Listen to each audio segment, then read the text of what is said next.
Acabou de falar. De alguma maneira, esses empresários conseguiram esses privilégios porque tem poder de lobby no Congresso. O governo que mais aumentou esses privilégios foi o governo Dilma. E tá lapada do carro. O governo que mais concedeu privilégios tributários foi o governo Dilma. Inclusive, foi o governo Dilma que inventou o privilégio para as grandes empresas, inclusive grandes grupos de comunicação, como a Rede Globo e outras redes de TV, na folha de pagamento, que agora o PT diz combater. Foi, mas quem inventou foi a Dilma. Quem criou foi a Dilma. Quem enviou o projeto pro Congresso Nacional dessa desoneração desses setores foi Dilma Rousseff. Então, quando você fala dos 800 bilhões, parece que são os 800 bilhões que saem do bolso do pobre e vai pro rico. Eu falei pros seus dois maiores não são para super ricos. Os dois primeiros gastos tributários, Lindbergh, o primeiro é o simples. A gente tá falando dos mais pobres. A gente tá falando de pequenas, médias empresas, sendo a gente vai aumentar 10% na tributação em cima dessas pequenas, em cima dessas médias empresas. O segundo maior gasto tributário, Lindbergh, é dedução do imposto de renda com saúde e dedução do imposto de renda com educação. Então a gente vai penalizar ainda mais a classe média, que já paga dobrado, porque a classe média paga imposto alto, não tem educação, então precisa pagar uma escola privada, não tem saúde de qualidade, então precisa pagar um convênio. Nós vamos ter então uma redução de 10% na dedução do imposto de renda para saúde, para educação, para classe média. Isso não é super rico. Esses são os dois maiores gastos tributários. Se for para enfrentar privilégio de grande, eu enfrento, mas não é esse o histórico do PT. Agora, Kim, você não falou aqui dos bancos. Você não falou das bets, que é outra parte do projeto. Você é contra aumentar a medida provisória que aumenta a taxação dos bets? Taxação dos bancos? Você pode estar certo que esse cuidado a gente vai ter. Tô sabendo, vai. A gente não quer atingir classe média. A gente não quer prejudicar quem faz trabalho social, né? Quando o relator for indicado, esse cuidado a gente vai ter. Porque a gente acha que esse momento é o momento de fazer uma justiça. Não, vou responder muito rapidamente o que ele me perguntou, dizendo que em relação a bet, não tenho nada contra, né? Pode fazer a tributação. Em relação a banco, não vai mudar nada. Por quê? Se a gente mantém o oligopólio dos bancos, como sempre existiu, e inclusive os presidentes de Banco Central indicados durante os governos petistas sempre mantiveram o mesmo oligopólio bancário, desde Lula 1 até hoje.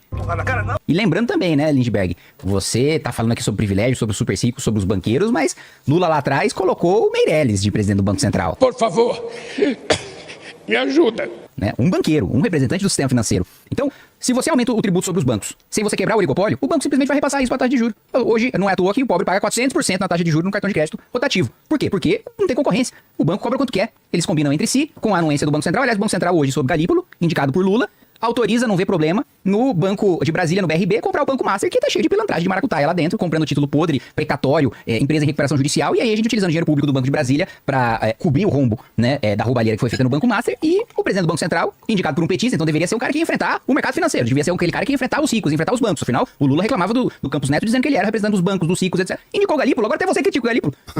Agora diz que ele tá adotando a mesma política do Campos Neto, mas e aí? Não foi o Lula que nomeou? O Lula nomeou errado, nomeou mal? Meu Deus do céu, não sobrou nada. Uma pergunta que eu quero fazer é o seguinte, Lindbergh. Dentro da sua lógica de cortar privilégio, dentro da sua lógica de fazer enfrentamento aos ricos, o PT, na legislatura passada, votou a favor do aumento do salário de deputado, senador, presidente e ministro. Deputado, senador, presidente e ministro já faz parte do 1% mais rico da população. Você acha que faz sentido falar em combate a privilégio, combate a mais rico, e aumentar o próprio salário de deputado, aumentar o próprio salário de senador, aumentar o salário do presidente da República? Esse é o primeiro ponto. Segundo ponto, recentemente foi votado o aumento do número de deputados. Não só mais gasto, como também mais uma distorção na representatividade. Principalmente eu, que represento o estado de São Paulo, ficou mais diluído. A gente tem mais povo e menos deputado que outros estados. E o PT votou, na sua maioria, acho que você votou também a favor, de aumentar o número de deputados, né? E aumentando os gastos.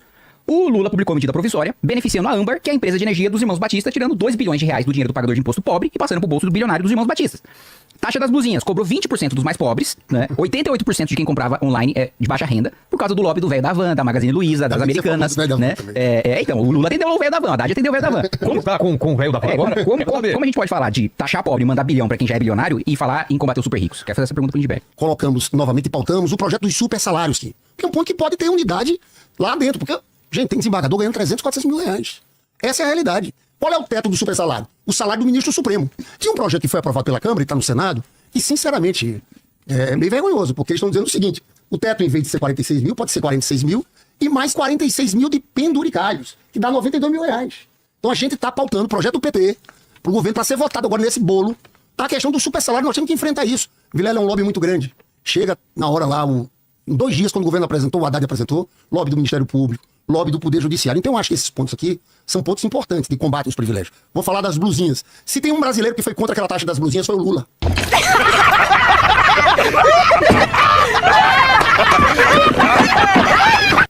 Contra. E mentira da turma bolsonarista, que estava tendo a lobby lá dentro com o velho da Van e a turma para votar aquilo. Foi o Congresso, foi uma votação do parlamento, que queriam colocar 60%, o parlamento votou. Você sabe que, você pode até dizer, o presidente podia ter vetado, podia, mas seria uma crise política. O Lula resistiu o tempo inteiro, digo mais, o Lula e a própria Janja, a primeira-dama. que tinha essa posição muito clara contra essa taxa das blusinhas. O Lula contra o tempo inteiro. Eu acompanhei isso. Aí de última hora disseram, cai de 60% para 20%, impuseram ali. Impuseram um acordo. Foi patrocinado e dirigido pela Câmara, pelo presidente da época. Foi isso que aconteceu. O Lula protestou contra isso o tempo todo. Essa é que é a verdade. E deixa eu te contar em relação à questão dos deputados. Todo mundo votou pelos seus estados. Votamos. Só que naquele momento, de lá pra cá, houve uma mudança na conjuntura muito grande. O debate que está colocado no país agora é quem vai pagar a conta por essa crise que apareceu aí agora. Se são os mais ricos ou o que vocês defendem. Porque eu quero perguntar se o Kim defende tirar os pisos constitucionais de saúde e educação. Eu quero te perguntar, Kim, também, se você é a favor de desvincular o salário mínimo da Previdência. Ou seja, que o aposentado pague menos, ganhe menos do que um salário mínimo. Você entende, Vilela? A discussão aqui é quem vai pagar a conta. Então esse é o debate que está colocado para o país. E eu vejo uma reação muito grande do Congresso, sim. Porque nessa hora, ninguém quer mexer em nada. Ninguém quer abrir mão dos benefícios tributários. Desembargador não quer mexer no super salário. Ninguém. E aí? Então é em cima desse debate que eu te pergunto. Qual é a saída? A saída que o mercado oferece é essa. É tirar dos pobres. Primeiro ponto. Sou sim a favor de desvincular piso de saúde e de educação. E não é para investir menos em saúde e investir menos em educação. Nenhum país europeu, Estados Unidos, Japão, nenhum deles tem piso constitucional de saúde e educação. Todos eles têm saúde e educação melhor do que o Brasil. Esse modelo institucional é um fracasso. E é um fracasso porque não dá flexibilidade pro gestor governar como ele precisa governar. Aí você tá me falando, mas se não tiver piso, o político não vai investir nada, o presidente não vai investir nada, o governador, o prefeito não vai investir nada em saúde e educação. Não existe vinculação constitucional para assistência social. Não existe vinculação constitucional para Bolsa Família, por exemplo. E assistência social foi um dos investimentos que mais aumentaram nas últimas décadas. Assim, em 10 vezes mais do que a gente via nas últimas décadas e não tem vinculação para isso. Como é que você soluciona o problema, por exemplo, de em 2026 a gente ter mais idosos do que jovens, com piso da educação e com piso da saúde, com a realidade de 5 mil municípios diferentes, em que tem município que tem pessoas mais idosas que precisam investir mais em saúde e menos em educação porque não tem mais aluno. Essa é uma questão de governança, não é de tirar dinheiro do pobre para passar pro rico. É política pública pro pobre mudando de acordo com a prioridade do gestor. E para fechar, eu quero colocar o seguinte. Não foi respondido também, você falou sobre teto, sobre privilégio, mas do fato do PT inteiro ter votado na legislatura passada em aumentar o teto, em aumentar o salário dos ministros do Supremo, em aumentar o salário dos deputados, em aumentar o salário dos senadores, em aumentar o salário do presidente da República, em aumentar o salário do Procurador-Geral da República. Você acha que cerca de 36 mil reais era um salário baixo, era um salário incompatível com a função de um parlamentar, precisava aumentar para 46 mil reais? Você que está falando do enfrentamento aos mais ricos, a elite pública também é elite, assim como a elite privada, e precisa ter seus privilégios enfrentados, inclusive a elite política. Veja só, o Brasil dessas desigualdades. Aí vamos lá, 800 bi de benefícios tributários. Isenções de todo tipo. Nós temos pagamento de juros, algo em torno de 900 bilhões. Então, cheio de problema no andar de cima. Qual é a proposta deles? Isentar os ricos, porque você foi contra a taxação dos fundos exclusivos. Então, o cara que ganha 100 milhões, ele pode ter um dinheiro num fundo e não paga nada. E o gari tem que pagar. Aí corta de onde? Corta de saúde, de educação. A saúde e a educação brasileira tem que melhorar muito. No governo do Temer, quando fizeram o teto de gasto no governo do Bolsonaro, foi uma queda muito grande, foi uma coisa que o Lula recuperou. Então, Kim, nesse aspecto aqui, é preciso a gente saber trilatar. Você faz o discurso correto em relação a privilégios do funcionalismo, que eu concordo, mas parece uma defesa grande das elites brasileiras, como se pudessem ter privilégios. E os trabalhadores pagando a conta. E vão ter menos saúde e educação?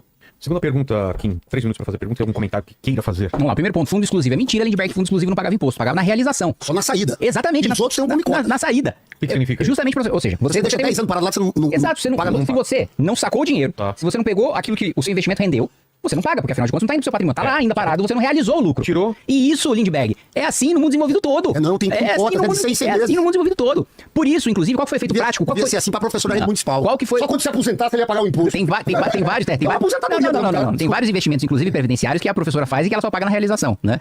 E aqui eu não tô fazendo defesa de rico, de bilionário, o que eu tô fazendo defesa é do Brasil, do sujeito não tirar o dinheiro daqui, que foi o que aconteceu. Porque essa tributação não tem no Paraguai, não tem no Uruguai, essa tributação não tem no Chile, e os investimentos dos fundos exclusivos foram pra lá. A gente perdeu dinheiro com isso, Lindbergh. Não trouxe benefício nenhum pra gente. Verifique com o Ministério da Fazenda. Pergunte pro Haddad, quanto é que foi arrecadado com isso dos fundos exclusivos? No momento que saiu a notícia, todo mundo tirou. Todo mundo deixou de fazer investimento no Brasil. Então não adiantou absolutamente nada. Outro ponto. Você falou, olha, quando o Temer colocou o teto, foi um desastre para a saúde e para a educação. Eu lembro que colocavam como a PEC do apocalipse, né? Com o teto de gastos, a mortalidade infantil diminuiu, o indicador de saúde, e o IDEB cresceu acima dos governos petistas. Então não teve desastre de saúde e de educação, não. Pelo contrário. O Haddad, quando foi ministro da Educação, teve a capacidade de quadruplicar o gasto com a educação e entregar a gente no ranking do PISA pior do que ele pegou. Ele entregou um monte de colégio técnico, um monte de universidade. Aí a avaliação, quanto que o aluno tá aprendendo de português, matemática, ciência? Pior no PISA do que ele pegou. Aí veio o teto de gastos e a gente cresceu no IDEB. Então qual que é a desculpa de que é a política de destruir política pública, de destruir educação, de destruir saúde? Você ter teto de gastos, alguns com um pouco mais de gasto real, alguns com um pouco menos de gasto real, com um pouco menos de gasto real, é política no mundo desenvolvido inteiro, que tem saúde, educação e segurança melhor do que a nossa. E não tem o nosso arranjo fracassou, Lindbergh. Não é à toa que a gente tá atrasado, que a gente ficou pra trás de outros países que estavam no mesmo estado que a gente. Olha quando a gente tava 40 anos atrás, olha onde estava a Coreia do Sul tava atrás da gente. Sobre privilégio tributário pra rico. Quando o Lula 1 pega o país, era de 2% do PIB. Quando Dilma entrega em 2015, vai pra 6,7% do PIB. Então quem triplicou o privilégio tributário pra rico e pra bilionário foram os governos petistas. E não foi iniciativa do Congresso Nacional não, viu? Todo o privilégio, todo o benefício tributário veio de iniciativa do Executivo ou de parlamentar da base do governo. Vamos lá. Ah, mas Lula 3 é diferente, você pode me dizer. 2024 teve um destaque do PSOL pra reduzir privilégio tributário. Eu tava lá, PLP 210, no destaque no PLP 210. O PT todo foi contra, unânime, em não poder fazer esse corte de privilégio tributário já em 2024. Outro ponto. Mais uma vez reforço, foi Dilma que criou os privilégios na Folha, né? Na renúncia na Folha, inclusive pra Rede Globo. Como é que você justifica a Dona Maria, lá, manicure, o salão de beleza, pagar o tributo na Folha e a Rede Globo não pagar? Quando você falou, mas é momento econômico. Em que momento econômico isso é bom, Lindbergh? Nunca isso é bom. Outro ponto, pra fechar. Em 2023, governo Lula, o BNDES emprestou 73 bilhões de reais a juros subsidiados pra grande empresa. Tô excluindo todos os empréstimos para pequenas empresas. Como é que você pode falar em combate aos mais ricos quando o governo Lula tá tirando dinheiro do pobre, se endividando ao juro caro, que você critica, inclusive 15%, pra emprestar dinheiro barato pra bilionário, 73 bilhões de reais? Essa é a minha pergunta. Como fazer essa defesa quando vocês estão fazendo tudo isso pra bilionário? Você sabe quantas pessoas, quando o Lula assumiu, estavam passando fome, pelos dados da Unesco, insegurança alimentar? 33 milhões de pessoas. Nós já tiramos 24 milhões. Isso aqui são números. Em relação a número, viu, Kim? Eu não sou deles que é lá, tem uns que levantam qualquer número. Mas essa é a trajetória real. A vida do povo mais pobre está melhorando aqui no país. Em relação, você faz um discurso contraditório em relação aos benefícios tributários. Você diz, foi a Dilma que criou. Verdade, a Dilma criou uma parte. Tem um probleminha, tinha um sujeito chamado Eduardo Cunha, que ela mandou X de desonerações, virou 3X. Ela depois quis tirar, porque era para determinada conjuntura econômica. Aí você critica lá, e agora não quer votar no corte linear dos benefícios tributários. Mas quem disse? Ah, você no começo. Eu votei na renúncia para as grandes empresas. Agora, veja, eu não votei com posição, não. Então eu votei para terminar com o privilégio tributário. Então, boa. Vamos estar juntos nessa, entendeu? Então, eu acho que esse debate aqui é um debate central para a gente tirar o país dessa paralisia. Porque nós temos um certo impasse. Sim. Um certo impasse político. Eu espero que na próxima semana a gente consiga retomar as votações. Foi votada a urgência. Em que tá? Foi votada a urgência de um projeto de lei complementar sobre benefícios tributários. Que, em tese, escolhendo um relator, a gente pode votar na próxima semana ou na outra semana, desde que tenha um acordo. Então, veja, a gente vai ter que resolver uma situação fiscal. Tem esse dos benefícios tributários, tem a medida provisória que cobra dos bancos, que cobra das bets. Esse debate das bets é um debate que eu quero ver, viu? Porque muita gente contra, então cada um tem que se posicionar, né? Então eu espero que a gente consiga votar essa medida provisória e consiga também votar esse corte linear dos benefícios tributários. Vamos lá, antes de responder o Lindbergh, eu quero ressaltar as duas principais perguntas que eu fiz, Lindbergh, você não respondeu. Primeiro, em que momento, em qualquer momento da economia, é bom eu tirar o dinheiro do pobre pra dar privilégio fiscal pra Globo? Em que momento? Você falou, não, no momento da economia que a Dilma criou era bom. Em que contexto isso é bom? Isso você não respondeu. Outra coisa que você não respondeu. Daqui a pouco. Outra coisa que você não respondeu. Como que você pode falar em combate a bilionário, em combate a rico no governo Lula, quando em 2023, o governo Lula, ele concedeu 76 bilhões de reais do BNDES para grande empresário? E não são todos os empréstimos do BNDES, eu já excluí todos pros pequenos e médios. 76 bi saiu de bolso de pagador de imposto pobre para ir para rico. Você não me respondeu. Como se pode falar em combate a bilionário sem você falar nisso? Respondendo, e outro ponto também para corrigir, você jogou pela segunda vez, né, a culpa na Câmara dos privilégios do governo Dilma, né? Desculpa aqui. Vai. O Lindbergh toda hora quer me distrair aqui, tá sacaneando já. Foi pra tirar sua atenção. Toda hora ele olha o tempo, Não. É que agora tem dois. Desculpa. Mas eu tenho 3 agora, né? Tá, eu usei 1, tá, vamos lá. Você falou, jogou a culpa na Câmara em relação aos privilégios tributários do governo Dilma. Na maior parte, né, no período em que a Dilma criou a maior parte dos privilégios tributários, foi 2011 a 2014. Cunha não era presidente da Câmara. O presidente da Câmara era do PT. Cunha assumiu em 2015. E a aprovação foi de 11 a 14. A aprovação da maior parte deles. Então não dá pra eximir Dilma e o governo petista de responsabilidade. E outra correção. Se o corte em relação às renúncias tributárias tá excluindo aquelas da Constituição, como o Simples, por exemplo, não é linear, Lindbergh, você tá falando errado. Não, porque se for linear, era em cima dos 800 bi. Então não é em cima dos 800, é em cima de 150. Se é em cima de 150, a gente vai cortar 15 bi. E o governo aumentou gastando 250 bi. Então assim, o governo tá gastando 250 e vai economizar 15 com privilégio tributário, isso é uma piada. Eu quero cortar mais privilégio tributário que isso. Eu que sou da direita, o defensor dos ricos, dos banqueiros e tal. Olha, primeiro, porque tem que responder E perguntar no final. Deixa eu perguntar no final. Deixa eu contar, é mais claro que, Kim, quando eu falei corte linear, como é uma lei complementar, tudo que está garantido pela Constituição está fora. Então não é 800 bi. Não é 800 bi. O Haddad está falando em 20 bi que vai ter pro governo. Com esse corte, o que é uma vitória. Veja bem, falou 800. Porque PEC, 800 bi são todos os benefícios tributários, tem razão. Se o PT combate bilionário, se o PT combate grandes empresários, se o PT combate os mais ricos, por que então grandes empresários como Odebrecht, Andrade Gutierrez, Camargo Correia, OAS, UTC Engenharia, doaram pra campanha da Dilma em 2010 e 2014? Tentando me enganar, né, espertinho? Se o PT enfrenta grandes empresários, por que grandes empresários financiam o PT? Pô, é meio esquisito isso pra mim. Por que a JBS mandou 65% das suas doações pra campanha da Dilma em 2014? O JBS, os irmãos Wesley e Wesley, me parece que são bilionários. Da última vez que eu vi, tinha algumas dezenas de bilhões. Por que o bilionário então tá doando pro PT se o PT enfrenta bilionário e privilégio de bilionário? Cosan, do Rubens Ometo, doou mais de 10 milhões de reais. Mais de 10 milhões de reais pra campanhas petistas. Então, pera, o Ometo é um bilionário também. Se ele tá tendo seus privilégios, seus interesses enfrentados, ele que é um bilionário que explora o trabalhador, por que ele tá doando pro seu inimigo?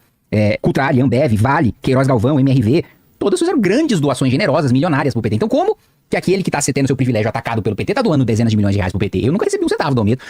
Nem conheço esses donos dessas grandes empresas, nunca nem vi pessoalmente, nem de longe eu vi, né? Muito menos receber algum dinheiro pra minha campanha. Se eu tô defendendo o interesse deles, então, ó, gente, ó, tá errado, viu? Tá faltando pingar aí. Porque eu tô defendendo o interesse dos bilionários, os bilionários estão me ajudando em nada, né? Tô mandando dinheiro pra campanha do PT.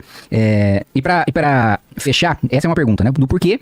Como que o PT pode fazer enfrentamento a bilionário e são os três, né? Você são 5h40 minutos. É a resposta. Eu tô respondendo já. Caramba, A você gente tá também. perdido também, né? Vocês estão perdidos hoje. É a resposta. É a resposta? Então, 5h40. então ótimo. Então vamos lá.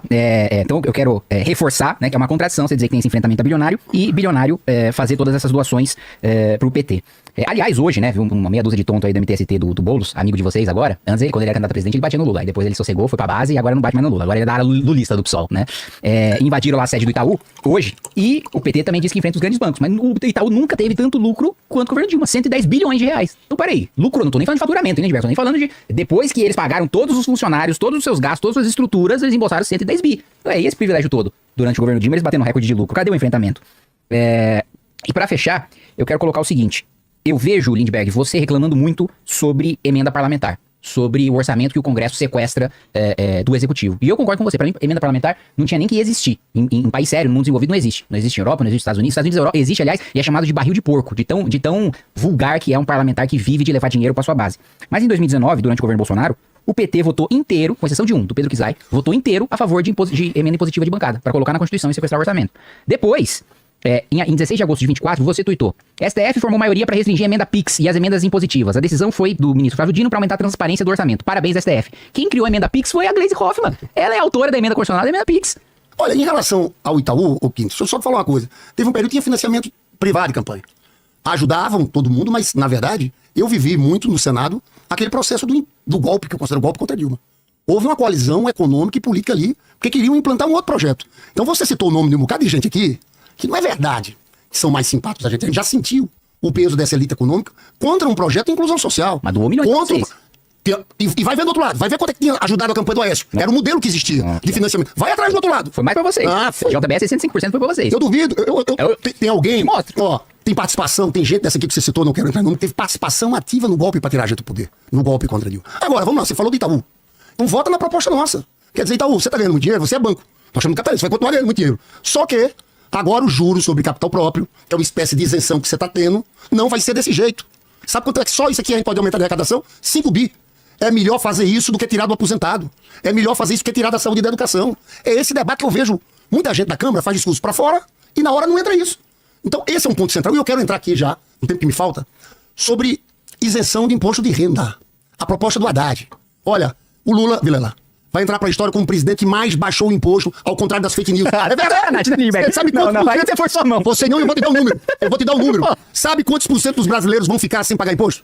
92% dos brasileiros. Sabe por quê? Eu te digo, Vilela. Governo Temer e Bolsonaro. Quem ganhava acima de R$ 1.903 pagava imposto de renda. Bolsonaro não reajustou a tabela de imposto de renda nem pela inflação. O que aconteceu com o Lula já agora? Já tá 2 salários mínimos. Quem ganha 3.030 e tantos não paga imposto de renda.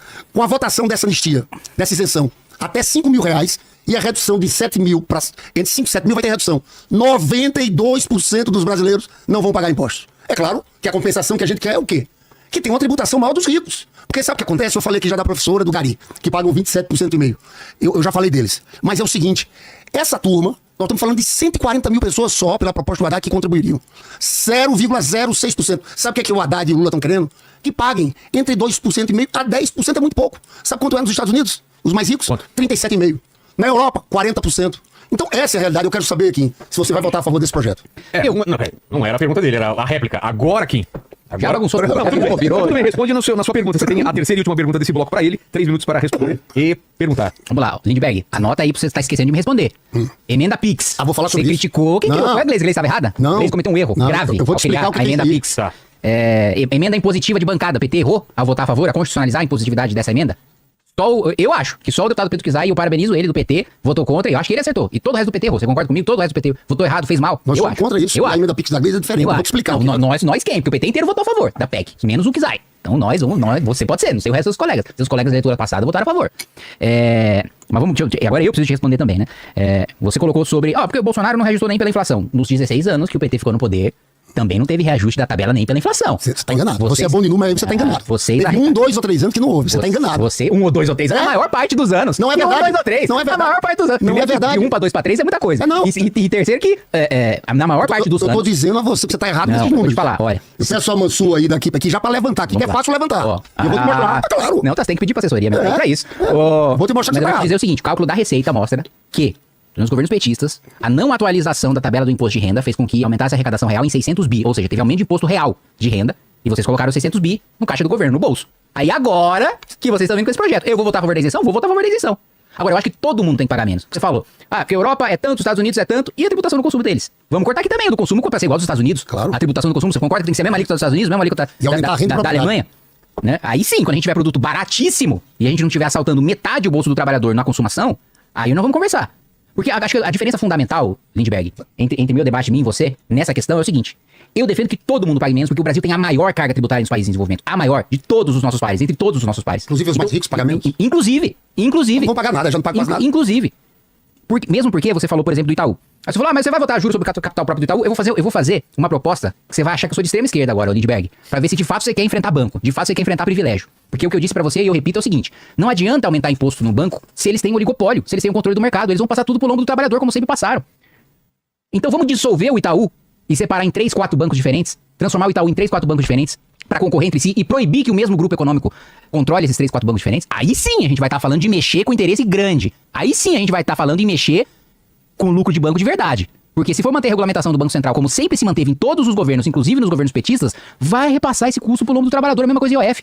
Vocês falaram sobre o IOF de tributar em cima dos mais ricos, as grandes empresas não se afetam por isso, porque elas têm acesso ao mercado de capitais. Quem depende de banco na tributação de crédito no IOF é pequena e média empresa. O grande pega no mercado de capital e não depende de banco. Então vocês falaram, né, nessa história do IOF, de tributar o mais rico, e na prática vocês estavam colocando nos médios e nos pequenos empresários. E aí, a pergunta que eu faço pra você é o seguinte, ainda sobre a emenda parlamentar. 16 de maio de 2025, a Natália Portinari do UOL revelou que o Lula criou um orçamento secreto de 3 bilhões na saúde pra distribuir pro Centrão. E você se diz um crítico do orçamento secreto. Como é que é? Desculpa aqui. Ei. Não, peraí, agora eu vou precisar. Não, Eu vou repetir pra você entender. Então vai. Em 16 de maio de 2025, a Natália Portinari, jornalista do UOL, revelou que o Lula criou um orçamento secreto de 3 bilhões da saúde pra distribuir pro Centrão. Quero saber sua opinião sobre isso. Em 2024, o PT, inclusive com voto de Vossa Excelência, votou contra a emenda do PSOL que permitia um bloqueio de 15% nas emendas não impositivas. Ou seja, o PT considerou mais importante deixar cortada a saúde e da educação antes de bloquear dinheiro pra emenda parlamentar. Então quem tá falando de cortar em política social não sou eu. Foi o voto de vocês que derrubaram essa emenda. Né? Então a pergunta que eu quero fazer pra você é o seguinte. Lula e você reclamam do Congresso sequestrar o orçamento. Mas a Gleisi foi a autora da emenda PIX. O PT votou a favor da impositividade de emenda de bancada. O Lula criou 3 bi de orçamento secreto. E eu vou trazer um bastidor aqui. O PT ofereceu 5 milhões de reais em emenda de orçamento secreto para cada deputado que votou o tal do pacote de ajuste fiscal do Haddad. Então, o Lula dizia na campanha que o orçamento secreto era o maior escândalo de corrupção da história do país. E agora, deixou de ser? Não é mais o orçamento secreto, é o orçamento do amor? O que você tem a dizer, Lindbergh, sobre o governo pagar 5 milhões para cada deputado de orçamento secreto para votar a medida do Haddad? Agora, Ó, ele foi Lindenberg 6 minutos. Ele tem Ele 3 tem minutos a três. mais. É. Ele tem 8 minutos, até 8 minutos pra Não, mas não responder. era a minha pergunta? Então, Era 3, 3 eu minutos. tinha 3, você fez 6. Agora ele tem 8 minutos pra responder. E aqui é uma bateria. É, normal, Mas normal. aquele negócio 15 minutos e 15 é melhor que o cara vai No terceiro bloco é assim, é. Deixa eu primeiro corrigir aquilo que eu tinha te falado. Olha aqui. Pra ser criterioso. Dizer ano a ano do governo. Primeiro ano do governo Lula ganha em 2002, assume em 2003 e 2004. Não faz correção da tabela. 2 anos. 2005 faz uma correção de 10%. Compensando o que aconteceu 2 anos. Foi 10% a mais de correção. 2006, correção de 8%. Resultado do primeiro mandato do Lula, correção acumulada de 18%. Menor que a inflação acumulada. Que foi menor, um pouco menor que a inflação acumulada, mas teve correção. Vamos deixar Aí vamos depois. 2007, 4,5%. 2008, 2009, 2010, 4,5%. Então veja, isso aqui foi parte de um reajuste automático. Então a sua história que o PT ficou 16 anos. Vamos lá, Dilma. Correção em todos os anos. 2011, 2014, continuou o reajuste anual de 4,5%. 2015, aí ela fez uma coisa diferente. Faixas menores tiveram correção de 6,5%. E as outras tiveram entre 4% e 5%. Isso aqui são números. Mas então vamos Porque admitir. Vamos admitir que somando a menor que a inflação. Não, tudo não. Somando- Na superior, não. acima da- Desse processo do nosso governo, eu não tenho dúvida. O Brasil não cresceu 4,5% todo ano. Teve correção aqui de 10% do Lula lá atrás. Então, veja, é completamente diferente do que aconteceu agora, que não houve zero. Nem inflação. Tanto no Temer como no Bolsonaro. Era 1903. Foi decisão do presidente Lula. Não adianta jogar pra trás. Eu acho que eu trouxe o livro certo pra você. Porque muito sofisma. Nesse caso... Foi abaixo da inflação, te garanto, foi abaixo da inflação. O que eu te digo... Veja, Lindbergh, você mesmo criticou a falta de transparência de emenda PIX, tá no seu tweet que eu li. E aí você disse, ó, que bom que o Flávio Dino mudou a lei aprovada e idealizada pela Glaze para dar mais transparência para a emenda PIX, porque quando foi aprovada no texto da Glaze não tinha transparência da decisão do Flávio Dino. Então você tá admitindo, ou então você voltou atrás nessa ideia do seu tweet, você tá admitindo que no texto original da Glaze não tinha transparência e depois o Supremo declarou que essa falta de transparência do texto da Glaze aprovado era inconstitucional. Aí você pode falar, não, de fato, tem um reparo a se fazer naquele texto que foi aprovado pela Glaze e eu concordo com o Supremo, mas o texto original estava errado. Aí você tem que concordar comigo. Eu quero resgatar coisas aqui pra deixar o Lindbergh, dar oportunidade pro Lindbergh responder sobre tudo sem deixar escapar nada, né? Primeiro, eu acho engraçado quando fala ultraliberal, sei lá, penso no Ultraman lendo um livro de liberalismo. Ultraliberal, né? Parece um negócio que é hiper extremado, né? Um negócio é revolucionário. Vou matar uma pessoa pra promover o livre mercado, né? Um negócio você fala com um cara um ultra esquerdista, eu tô pensando num stalinista, né? Eu tô pensando num cara... Mas enfim, vamos lá. Lindbergh, eu quero que você me explique nessa sua lógica de combate a privilégio e tributação dos mais ricos. Primeiro, você não deu sua opinião sobre a minha proposta da gente dissolver o Itaú e dividir em 4 bancos diferentes pra promover a concorrência, acabar com o oligopólio e baixar juros. Vambora, como é que vai Ué, então. Vocês estão no poder, vocês podem. Vocês estão no uso, vai lá com o CAD e manda, precisa quebrar em 4 porque é oligopólio. Cuidado que vocês vão fazer. Você não é contra o Estado intervir? Não, eu acho que tem que promover concorrência. Eu acho que tem assimetria de informação, tem falhas de mercado. Eu não sou anarquista, né? O liberalismo contemporâneo, né, defende sim que haja o combate à assimetria de mercado, que haja o combate à falha de mercado. O que não me parece é que vocês querem fazer esse enfrentamento, porque vocês foram aliados históricos dessas elites, né, que vocês dizem combater. Mas vamos reforçar então. Que bom que você concordou com essa proposta. O Itaú fica esperto que a qualquer momento o Lula pode dissolver vocês em 3 ou 4. Aqui que o Lindbergh concordou comigo. Lindbergh, quando a gente pega os últimos 20 anos, né, da perspectiva histórica, o Brasil foi um dos países em desenvolvimento que menos se desenvolveu. A miséria e a pobreza caiu em todos os países em desenvolvimento. Todos. Não teve nada de especial no Brasil nesse sentido. Pelo contrário. Aqui, quando a gente faz um paralelo com outros países em desenvolvimento, teve uma das menores quedas proporcionais. Né? Então, os últimos 20 anos que a gente viu, na realidade, foram os nossos pares. Antes a gente fazia piada, né? Tal produto vem do Paraguai. Hoje é o contrário. O Paraguai tá mais rico, tem uma renda per capita maior, se desenvolveu mais. O Uruguai é a mesma coisa. O Chile é a mesma coisa. O Sudeste Asiático é a mesma coisa. Coreia do Sul é a mesma coisa. Outros países em desenvolvimento é a mesma coisa. Então nós ficamos para trás, nós fracassamos. Não foi o modelo institucional que funcionou e que nos fez avançar. E eu quero que você me explique, nesse sentido, aliás, é um comentário na pergunta dele. Então, eu vou comentar o seguinte. O Lindbergh diz que tem um enfrentamento aos mais ricos, que o governo Lula está preocupado em enfrentar os mais ricos. Lindbergh votou, PT e PL, né? Lula e Bolsonaro votaram juntos aí, para aumentar o preço da nossa conta de luz, Vilela, em 200 bilhões de reais. Os dois votaram juntos para derrubar o veto do Lula, viu? O PT votou para derrubar o veto do Lula e aumentar 200 bilhões de reais na conta do mais pobre. PT e PL, Lula e Bolsonaro também votaram para aumentar o fundo partidário em dezenas de milhões de reais, né? Também para derrubar um veto do Lula. Não, vocês votaram para derrubar. Certeza absoluta. Absoluta, vocês votaram para derrubar, Lindbergh. Em 2023, o governo Lula aumentou os gastos públicos com programas sociais e retornou políticas como o PEC, Programa de Aceleração do Crescimento. Na sua visão, esse aumento de gastos comprometeu a responsabilidade fiscal? E o que você achou da condução de Fernando Haddad no Ministério da Fazenda nesse contexto? Não, eu acho o seguinte, o problema não é gasto social, é muito diferente do que o Lindbergh coloca. Em nenhum momento eu defendi cortar saúde e educação. Desvincular o piso significa que um município, por exemplo... sabe uma coisa que eu já vi acontecer? Prefeito que não tem o que fazer com o dinheiro na educação. Eu não tô falando que isso é a realidade do Brasil inteiro, mas eu tô falando que não dá pra impor esse piso pra 5 mil municípios. Por quê? O prefeito tava, assim, com gente morrendo em fila de hospital. Só que na educação, ele não tinha onde gastar. E aí o que ele fazia? Sobrava. Só que ele precisava gastar, senão ele comete crime de responsabilidade, porque é a obrigação imposta pela Constituição. O que ele fazia? Ele trocava os computadores de todas as escolas todos os anos pra gastar aquele dinheiro. O que eu defendo é que você tenha flexibilidade no orçamento dentro de saúde, de educação, de segurança, de meio ambiente, de política social, para o governante eleito fazer a melhor administração daquele dinheiro possível. É isso. E é o que acontece no mundo desenvolvido, é o que eu disse, Lindbergh. Esse é o modelo dos países desenvolvidos. E todos eles, sem exceção, têm a saúde, educação, segurança, infraestrutura e meio ambiente melhores. Quer dizer, meio ambiente não, porque os países europeus não são muito exemplo, não. Mas saúde, educação e segurança, eles têm os melhores que as nossas. E eles não têm essa vinculação. É loucura você vincular uma porcentagem da receita e comprometer essa receita sem você saber. Eu preciso gastar nisso? Isso é prioridade? Ótimo. O gasto que eu fiz funcionou? Vamos avaliar a qualidade desse gasto? Não existe essa avaliação. O que eu sou contra é como eu acabei de colocar. 200 bilhões de reais em aumento de conta de luz, que PT e PL votaram pra aumentar. E isso acho que o Lindbergh não nega. 92% da bancada do PT votou pra aumentar a conta de luz em 200 bilhões de reais pra favorecer bilionário. Construtor de termoelétrica. Energia suja, financiada com o nosso dinheiro pra aumentar a conta de luz, que o PT e 92% da bancada votou pra aumentar essa conta de luz. E fala sobre os mais pobres como se a vida deles estivesse maravilhosa agora. A gente tá vivendo uma inflação de 7% nos alimentos, né? O Lula apresentou um veto pra obrigar pessoas com doença sem cura. Então imagina, Vilela, você tem uma doença que não tem cura. E aí você teria direito a receber o BPC, que é o benefício de prestação continuada. Você apresenta, né, o diagnóstico e recebe aquele benefício. O Lula queria que você ficasse apresentando aquele diagnóstico várias vezes, mas é uma doença que não tem cura. Então não vai mudar o seu diagnóstico, você não vai ser curado. E o Lula apresentou um veto para que essa pessoa tenha que ter uma doença crônica sem cura, ela seja obrigada para manter o seu benefício a ficar apresentando um novo diagnóstico dando uma doença que não tem cura. Outro decreto do Lula, aliás, que saiu semana passada. Ele soltou o decreto para incluir o Bolsa Família no cálculo de renda de idoso e de pessoa com deficiência para receber o BPC. Então o cara é pobre, miserável, recebe o Bolsa Família. Só que para ele receber o BPC sendo idoso ou pessoa com deficiência, a renda da família dele tem que ser 1/4 do salário mínimo per capita, no máximo. E aí o Lula incluiu o Bolsa Família nesse cálculo, Lindbergh. Isso é cortado social. Você colocar o Bolsa Família no cálculo da renda da família para receber BPC, como que matar idoso e portador de deficiência de fome é você beneficiar o social? Foi isso, o decreto do Lula saiu semana passada.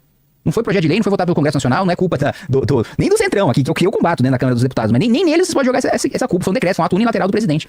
Então, a minha avaliação é o seguinte, o modelo de arcabouço fiscal é um fracasso, e é um fracasso porque ele obriga, o próprio governo se obrigou a gastar mesmo em momento de crise. Se o PIB amanhã, Lindbergh, cair 10%, o governo é obrigado a aumentar gasto em 0,6 real, que foi o modelo de arcabouço que vocês aprovaram do Haddad. Ou seja, a gente vai na pior crise possível, a gente é obrigado a gastar mais.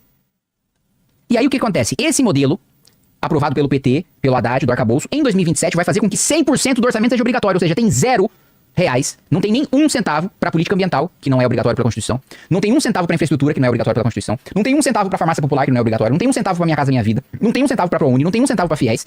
E aí o Lindbergh vai me dizer que esse é o modelo de arcabouço que preserva o social? A gente não vai ter um centavo para nenhum desses programas que o governo vive utilizando de vitrine em 2027, e esse é um modelo bom a ser seguido? Comentários.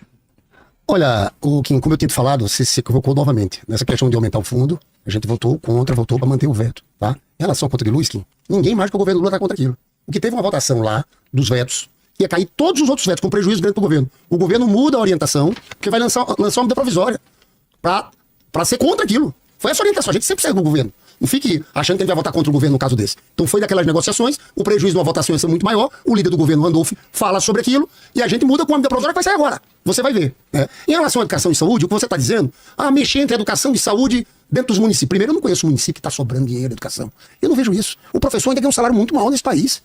Foi fundamental ter colocado um piso para os professores. Então essa história do Kim, que mundo você vive que está sobrando dinheiro em educação e saúde, eu acho que era a cabeça dos milionários da Faria Lima. Quer dizer, estão gastando muito. Sabe qual é o problema daqui, Vilela? O culpado é o pobre aposentado que ganha um salário mínimo.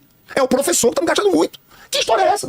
Que eles estão querendo acabar são com as vinculações constitucionais. Não é só transferir de um para o outro. É diminuir a obrigatoriedade, em vez de 18% e 15%, saúde 15%, você baixar para 12%, para 11%, para 10%. E isso assim é criminoso.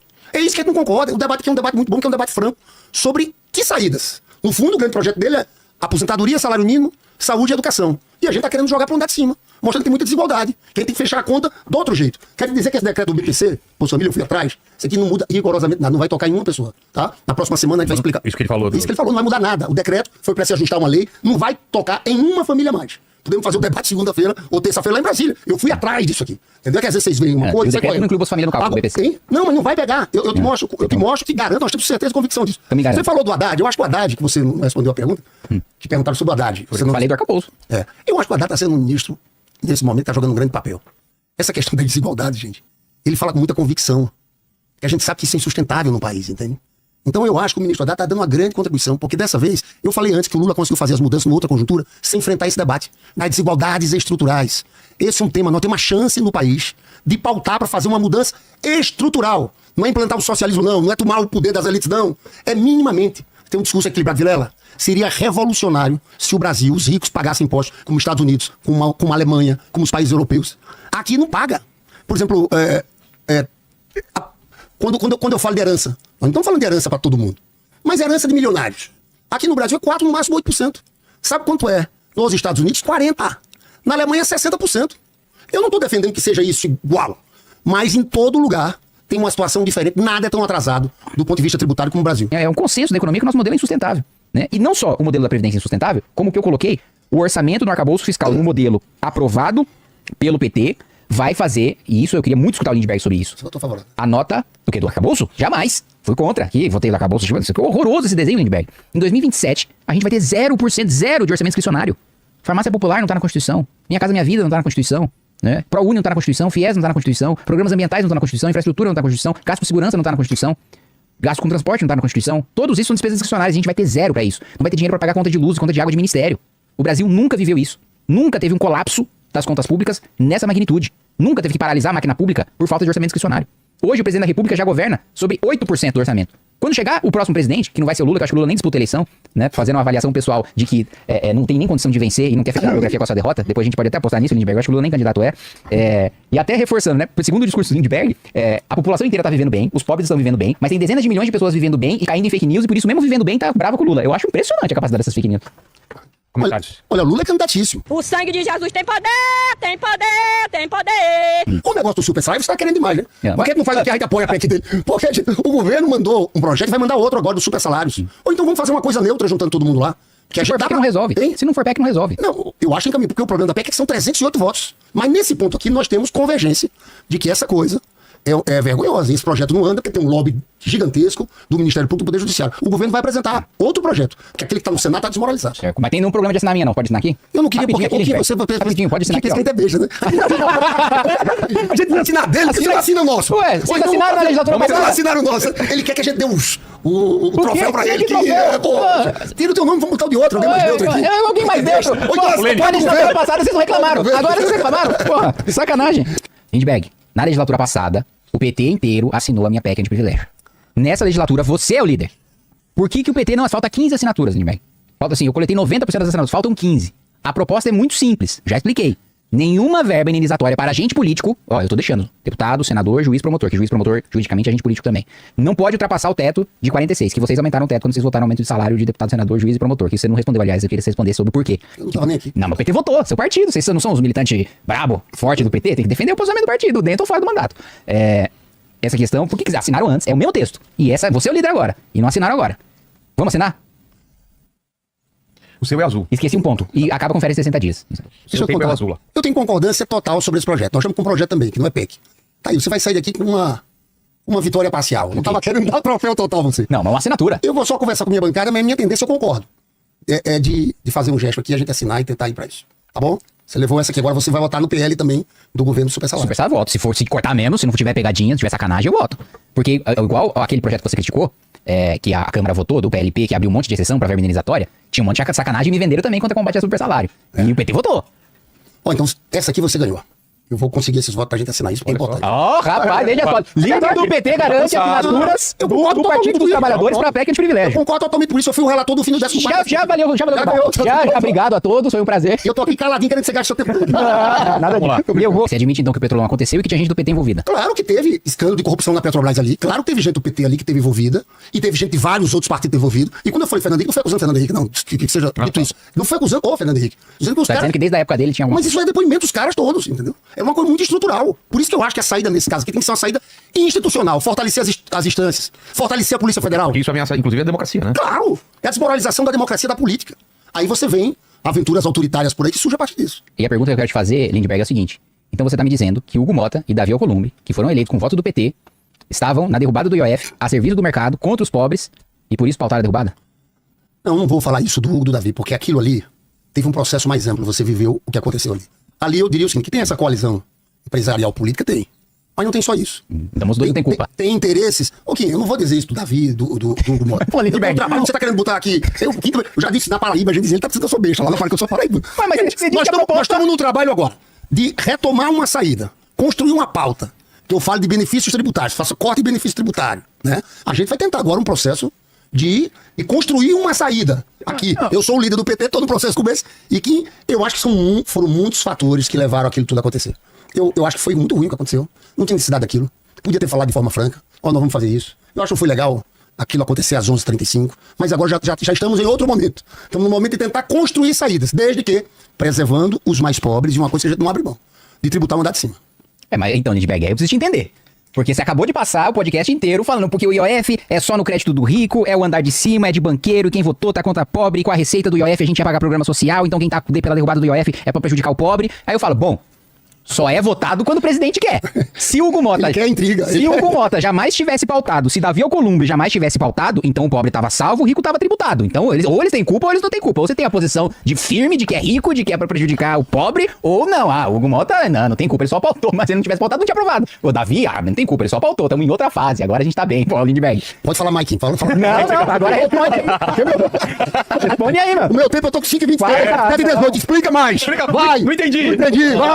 Quero saber a responsabilidade de Hugo Mota e de Davi Alcolumbre. Você já levou a assinatura da sua PEC. Você ainda quer tirar aqui uma caminha direta ao Hugo Mota e ao Davi. O pessoal tá falando assim ao vivo, não é? Eu já levou minha PEC, ele ainda quer levar uma declaração minha. Olha aqui. Ou eles têm culpa ou eles não têm, Lindbergh. E aí? Tem culpa ou não tem? Não, claro que a gente reclamou. A gente acha errado. Eu reclamei, o Hugo Mota sabe que o presidente não gostou, que eu não gostei. Eu sou líder. Não foi uma situação legal. E eu tenho uma avaliação. E qual foi a resposta? Foi muito... Eu acho que agora nós temos que levar esse país à frente. A gente tem que organizar a pauta. Nós queremos muito resolver essa questão pelo lado dos benefícios tributários. Se a gente corta dessas exonerações, alivia. O IOF que fizeram tudo isso aqui, não adianta dizer que é o povo trabalhador que pagava o IOF, que não é. Eu já citei alguns exemplos aqui. O IOF é o seguinte, o cara tem uma conta lá em Nova York. Por que não pode pagar? Quando derrubaram o IOF, favoreceram esses caras. O cara que tem um negócio chamado que é um fundo, um seguro VGBL, que é um seguro de vida que você recolhe, ainda em vida. Aquilo virou, por ter uma baixa tributação, virou um investimento. Ali está se cobrando pro cara nesse ano que tem investimentos, aportes de mais de 300 mil reais, no próximo ano de 600 mil reais. Entendeu? Então eu acho que foi feito de uma forma que a gente já explicou. Eu acho que tem esse interesse empresarial, tem tudo, mas quer achar um caminho para resolver essa situação fiscal agora. Queremos votar antes do recesso dos próximos 15 dias. O projeto de isenção de imposto de renda. Um dos projetos mais importantes. O Kim Rio aqui, mas na verdade, 92% dos trabalhadores brasileiros vão estar isentos de imposto de renda. Né? E isso é a verdade, em vez do que eles falam taxade, a verdade não houve na história do país. Eu vou dizer, um governo que criou uma situação de tamanha redução de impostos para a maioria do povo Não brasileiro. é possível, Lindbergh. Você subestima meu poder. Mas você não fica nem vermelho. Preocupado com o meu tempo, Não, não é possível. Não fale que- Não, como que você diz? O verdade. governo Lula 3 foi o governo que mais diminuiu o imposto. 92%. Calma, você tá falando de uma medida e o trabalhador vai continuar pagando o imposto de consumo mais caro do mundo. Não é aqui. só uma medida, não. Já foram tomadas outras. Foram 15 aumentos de impostos. Eram 1.903 reais que as pessoas pagavam. Hoje já está 2 salários mínimos. Já está 3.036. Aí eles reclamam quando a gente tenta aumentar impostos mais ricos. Fundo exclusivo que você votou. É isso. Você quer livrar a cara dos Não tem milionários. sentido eu pagar o imposto antes de realizar o lucro do meu investimento, desincentivando o investimento. O investimento gera aumento de produtividade gera emprego e renda pro pobre. A mesma coisa o IOF, expliquei pra você. Não mexe com o grande, porque o grande vai pro mercado de capitais. O grande não depende de banco. Quem depende de banco é o médio e pequeno. E você mesmo falou que na tributação indireta, quem paga é o consumidor final. IOF é tributação indireta, não é direto o IOF. Você tá tributando crédito e dizendo que quem vai pagar é o banco. Não, quem vai pegar é o usuário do crédito. É a mesma coisa dizer que eu vou tributar o pão e quem vai pagar o imposto é o padeiro. Não, é o cara que tá comprando pão. É um imposto regulatório, não pode arrecadar. Não é verdade. Dizer isso, imposto regulatório não pode arrecadar. Agora explica aí. Não, você que levantou. Não, para o tempo. Não, Pra explicar. Eu perguntei. O que é isso? É uma dúvida minha. Não, não. Tá roubando tempo pro Lindbergh? Não, o que é isso? Ele levantou, ele explique. Não, gasta o tempo dele. Não. Eu culpa dele que ele já tá com uns 4 minutos de desvantagem, azar dele. Então não explica, vambora. Gente, veja só. Se um homem não sabe administrar o próprio tempo, vai administrar o seu país. Aí, ó. Meteu essa O tempo dele é solto nele. Porra! Tá segurando o tempo dele. Ô, Lene. Eu agora, pessoal que tá assistindo em casa, desculpa, eu vou ficar literalmente calado por uns 3 minutos, aguentando um Kim e me contendo. Vamos lá aqui. Pode falar durante 3 minutos. Não, eu acabei de, assim, o Lindbergh não rebateu um ponto do que eu falei, de que não afeta o grande, porque o grande tem acesso a banco. O pequeno e o médio que não tem acesso a banco, não tem acesso ao mercado de capitais. O pequeno e médio não tem acesso ao mercado de capitais, ele não tem capital aberto, ele não tem ação em bolsa, ele não consegue ter o financiamento barato. Porque a empresa grande, eu compro a ação do Google. E aí, quando eu tô comprando a ação do Google não precisa pegar o empréstimo do banco, porque ele tá se financiando com o dinheiro da minha ação, ele tem acesso ao mercado de capitais. Você, eu não vou lá na B3 e compro uma ação do Inteligência Limitada, porque você é coitado de você. Você não é um bilionário que vai lá e vai abrir o Inteligência Limitada em bolsa. Então o que você vai quando você precisa de dinheiro? Você vai pro banco. O que você faz quando você precisa de dinheiro? Você vai pro banco. Isso. E aí no banco você vai pagar mais caro. Pô. Vem cá, você disse que não tem nada a ver com o povo mais pobre, não tem nada a ver com isso. Então me explique. Como não tem nada a ver com o povo mais pobre, Você é tão inteligente, como é que o cara que transfere dinheiro pra uma conta no exterior? Não é Você- transferência de não, conta pro é. exterior, é tomar empréstimo no banco. Não é só isso. Eu tô falando a você. Mas não tô falando que é só, Eu tô tô falando que é também. Eu tô falando do IOF, que você paga mandando dinheiro pro exterior. Você acha que isso é o povo? Conversa é essa? VGBL é o povo? É investidor, cara. Conversa É, ninguém o é povo- besta, não, não. peraí também, né? Ninguém Aí- é besta aqui, não. A classe média investe em VGBL também, tá? Não é o bilionário, não é o grande. O que é Pagar porque a professora da rede municipal de Eu gasto meu tempo pra explicar, né, safado? Tô brincando. Pô, a classe média investe em previdência privada. E vocês estão querendo meter a mão na previdência privada. Então o sistema previdenciário já tá quebrado. Nós Aí, estamos falando de 50 mil por depósito, acima de 50 mil, nesse ano, no próximo ano, 100 mil. o cara guardou dinheiro pra aposentadoria dele, pra velhice. Ele ainda foi obrigado a contribuir pro INSS. Sabe que não vai conseguir se aposentar porque o sistema tá quebrado. Aí quando ele paga uma previdência privada, vocês vão lá e metem a mão. Deve ser um pedreiro que tá botando 100 mil a mais, né? É isso. Falando de classe média, tem uma conta pra ô, fechar. Lindbergh. Aí você quer tirar a aposentadoria quer tirar o salário mínimo dos aposentados Mas que não pra é- fechar essa conta. Não é tirar salário mínimo de aposentado, é você promover o crescimento real da economia pra todo mundo ganhar mais. Não tem vinculação de salário mínimo pra aposentadoria nos Estados Unidos, o aposentado de lá ganha mais. Não tem vinculação de aposentadoria e salário mínimo no Japão, o aposentado de lá ganha mais do que o nosso. Então, não é uma equação diretamente proporcional como você está colocando, senão era só a gente vincular o nosso orçamento a tudo. Vamos deixar 100% do orçamento vinculado na Constituição. Vamos colocar lá, 30% da receita corrente líquida é para segurança pública, 20% da receita corrente líquida é para infraestrutura. E vamos vincular o orçamento inteiro, não vamos deixar o presidente governar sobre nada, e nem vamos precisar mais eleger presidente. Só deixar a Constituição automaticamente gastar sozinha. E aí? Tô muito interessado. Fale Você mais. continue me Fale explicando. mais. Não, me explica como é que faz assim. Vincula 100%. E aí, governa como? Desenvolva mais, se você der. Não, e aí, vincula 100%, governa como? Ou joga uma questão pra ele responder. E aí, Lindbergh? Hã? Não, ok, eu cheguei numa situação aqui que eu tenho que de fato deixar você falar. Não, então eu vou fazer uma pergunta pra você. Pode, vai lá. Você vivia criticando o Roberto Campos Neto. Falando que ele era agente do mercado, que ele tava cobrando juros escorchantes, que tava explorando o povo, tava a serviço do sistema financeiro, bababi, bababó. Ixi, caiu ali. Agora, vem o Galípolo, nomeado pelo Lula, a maior parte da diretoria do Banco Central nomeada pelo Lula, vocês têm maioria do Copom pra aprovar o que vocês quiserem. Se vocês quiserem reduzir o juro a zero, vocês reduzem no Copom. Vocês nomearam a maior parte dos diretores. Vocês têm maioria e o presidente. Agora, o Galípolo continua aumentando a taxa de juros, inclusive aumentou para além da expectativa do próprio mercado. A maior parte dos bancos consultados achava que a taxa de juros ia se manter, não ia aumentar. Vocês sempre dizem que o mercado tá pautando lá, o Galípolo foi além do mercado. Aumentou o juro para além do que os bancos esperavam. E agora você vai falar o quê do Eu Galípolo? já falei, sabe que nisso eu sou muito honesto do que eu defendo. Eu sempre fui crítico daquela política monetária. Acho que o Roberto Campos Neto fez uma política de sabotagem. teve de fato, na hora de sair, deixar armar 2 altas do Banco Central. Essa alta agora do Banco Central, sinceramente, uma visão muito conservadora, marcou, foi mais do que o mercado pediu. Eu fiz Twitter dizendo isso. Sabe por quê? Porque muita gente fala desse debate fiscal, falta dinheiro. Você sabe qual é a grande questão? Nós tivemos um déficit nominal, quando você vai olhar o déficit todo o país, foi 998 bi. Tá? Você sabe qual foi o déficit primário dos gastos com o programa social? 11 bi. 0,09. 980 e tantos bi foi de pagamento de juros. Aqui tem uma coalizão dos seus amigos do mercado, Kim. Tem uma turma no Brasil que ganha muito dinheiro com um rentismo. Isso aqui é uma verdade. O cara, hoje você abre uma padaria, você tem uma trabalheira, você investe num título de dívida pública atrelada à Selic, você ganha 15% menos a inflação. 9% e tanto sem fazer nada. Então eu tenho essa posição e declarei essa posição publicamente. Mas olha, vê o que você acabou de me falar, Lindbergh. Você falou, Roberto Campos tinha uma política de sabotagem, porque aumentou a taxa de juros. Aí quando você vai falar do Galípolo, você fala, o Galípolo foi muito conservador. Mas porém, um fez exatamente a mesma coisa que o outro. Porque um era bolsonarista, querendo sabotar mesmo. O Galípolo eu não acho que é sabotagem. Mas é tá uma fazendo posição errada. exatamente a mesma Não, mas não é coisa, sabotagem. e um é sabotador, Você o entendeu? outro é conservador. Mas tá fazendo a mesma coisa, Lindbergh, não tá? Tá. Então foi até além.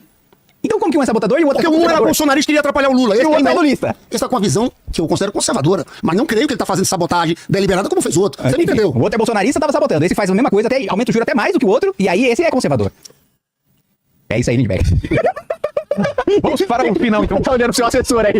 Ô, Kim, você tem 2 minutos. O Kim foi mais habilidoso na administração aqui do tempo. Opa! Mas, 20 segundos para agradecer, só para agradecer mas a eu mim. quero dizer que foi um debate bom, cada Sim, um alto tendo sua nível. posição, entendeu? Sim. E foi construtivo. Eu não conhecia todas as posições tuas aqui nessa questão do privilégio, a gente pode Isso é avançar bom. também, tá?